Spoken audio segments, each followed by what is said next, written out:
श्री गणेशाय नमः। श्री जानकी वल्लभो विजयते।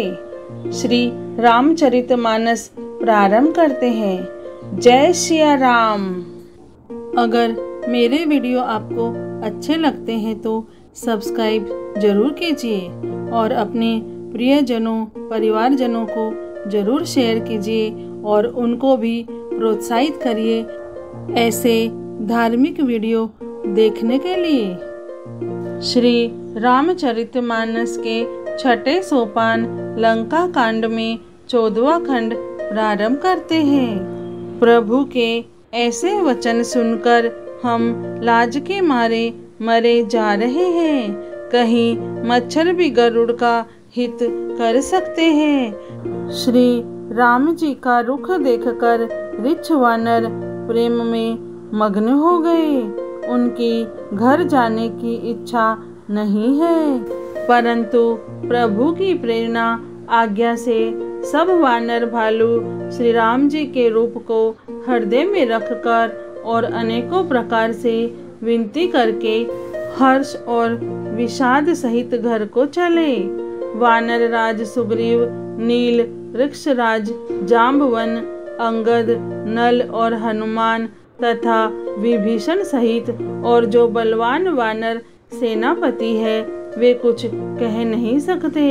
प्रेमवश नेत्रों में जल भर भर कर नेत्रों का पलक मारना छोड़कर टकटकी लगाए सम्मुख होकर श्री राम जी की ओर देख रहे हैं। श्री रघुनाथ जी ने उनका अतिशय प्रेम देखकर सबको विमान पर चढ़ा लिया।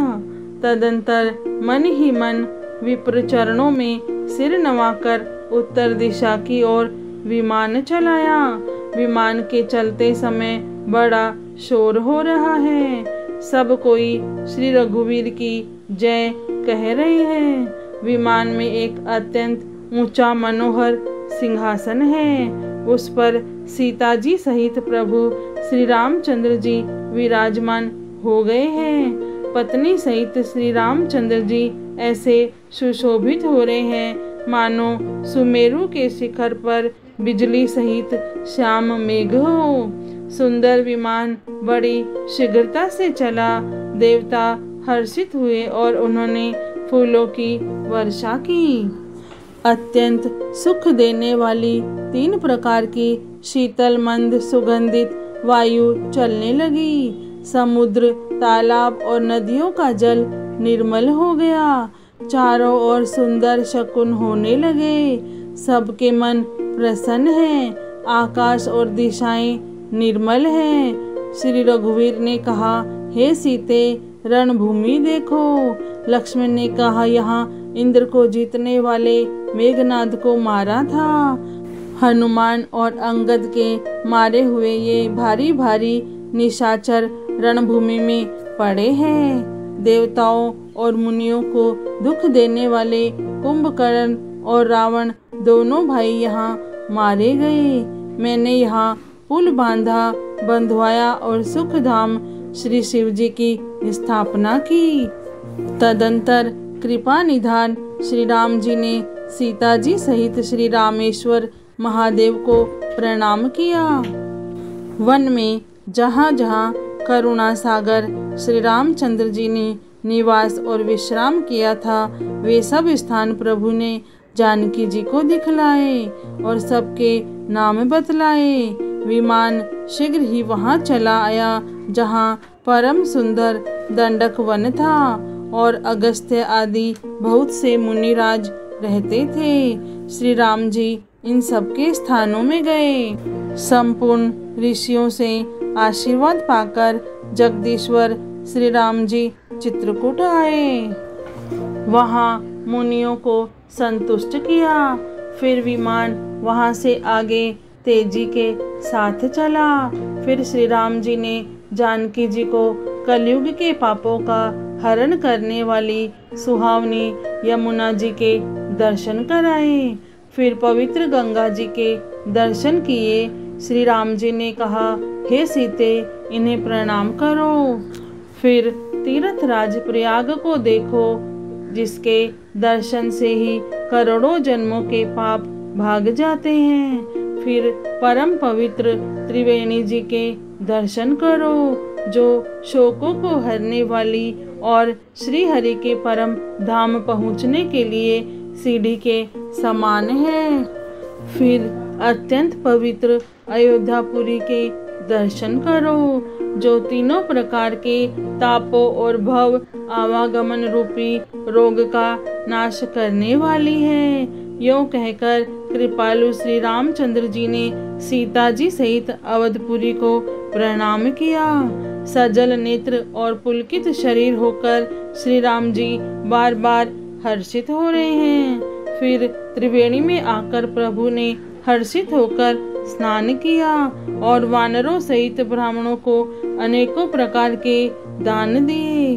तदंतर प्रभु ने हनुमान जी को समझाकर कहा, तुम ब्रह्मचारी का रूप धरकर अवधपुरी जाओ, भरत को हमारी कुशल सुनाना और उनका समाचार लेकर चले आना। पवन पुत्र हनुमान जी तुरंत ही चल दिए।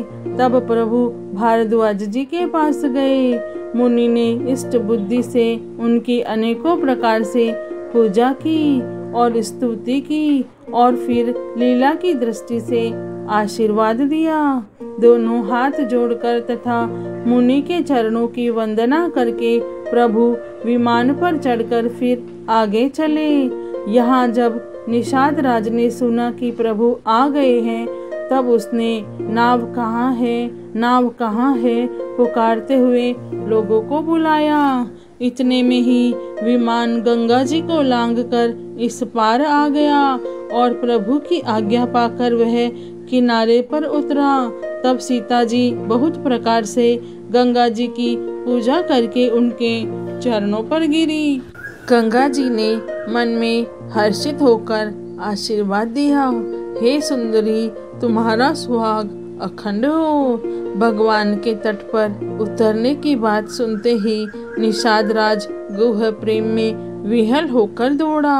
परम सुख से परिपूर्ण होकर वह प्रभु के समीप आया और श्री जानकी जी सहित प्रभु को देखकर वह आनंद समाधि में मग्न होकर पृथ्वी पर गिर पड़ा।